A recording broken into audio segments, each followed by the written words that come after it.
উনি ফট করে ডেকে বললেন যে লোক পাঠিয়ে দিলেন, তুমি একবার এসো। যেই গেলাম তোকে তোমাকে এবার দেখার ইচ্ছে হয়েছে তাই দেখেছি। ঠিক আছে, কিছু না, কিন্তু থাকো, ভান্ডা টান্ডা খেয়ে দেওয়া যাও।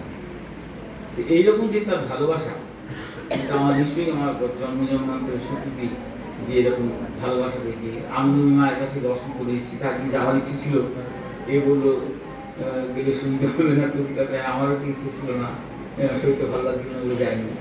এই বলছিল যে হবে না। মায়ের কাছে গেছি, দিদিমার কাছে গেছি, দিদিমা একটা দারুণ আমাকে রুমাল দিয়েছিল, দিদিমা মানে মায়ের মা। আমি যখন গেছি তা আমার একটা রুমাল দিয়েছে, রুমাল।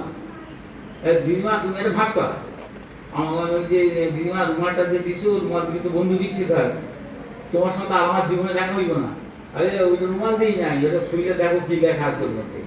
লেখাটা দারুণ লেখা। আমি জীবনে মেলে চলি, আইবা যাইবা থাকবা না, খাইবা লইবা চাইবা না, দেখবা শুনবা কইবা না, তাহলে কোনো আপদে তোমারে পাইব না। আর আচ্ছা আমি তো তাহলে ঠিক আছে, সাধারণ মানুষ। তাহলে জামাই যদি শ্বশুর বাড়ি গিয়ে থাকে 3 দিন থাকার পরে তো খেলে 3 দিন থাকবা, 3 দিনের বেশি থাকবা না জামাই হইলে। আর সাধু তো শিষ্য বাড়িতে থাকবাই না, 1 দিনের বেশি 2 দিন থাকবা না। 2 দিন খাতি করবো, তারপর দিন খেলে দিব, বুঝতে জানগা বাড়ি জানগা, হাতে পয়সা নাই, বাড়ি করছি, হাতে পয়সা খরচা হয়ে গেছে, আমি বাড়ি জানগা। এর বহু শিষ্য আছে। আইবা যাইবা থাকবা না, খাইবা লইবা চাইবা না, আর দেখবা শুনবা কইবা না। তোমার কি পাওয়ার অফ অ্যাটর্নি দিছে? এই আমি বলি চল তোমাকে থানায় যেতে হবে, ওই দেখি অ্যারেস্ট ওয়ারেন্ট আছে কিনা। তুমি তো পুলিশের ড্রেসও করোনি, আর ও অ্যারেস্ট ওয়ারেন্টও নেই, যাবো যাবো।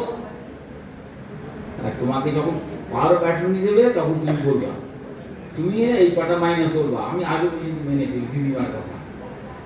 আর মার কাছ থেকে শিখলাম যে সাধু গেরুয়াকে কি করে সম্মান দিতে হয়, সেটা আমি মায়ের কাছে শিখেছি। আমি ওই মা সাদা কাপড় পরতেন, তোমরা নিশ্চয়ই জানো, সাদা কাপড় পরতেন। কনফলে একবার মা এসছেন, আর আমাকে তো এগিয়ে দিয়েছে সাধুরা, সাধু ভান্ডার হবে, আমাকে এগিয়ে দিয়েছে, তুই যা আগে। আমি যেই না কিছু মা ছিল বসে একদম ধর্মপুরকে দাঁড়িয়ে, বাবা আসো। মা ওই কি দাঁড়ায়, ছেলে এসছে, তুমি এরকম দাঁড়িয়ে গেছো কেন?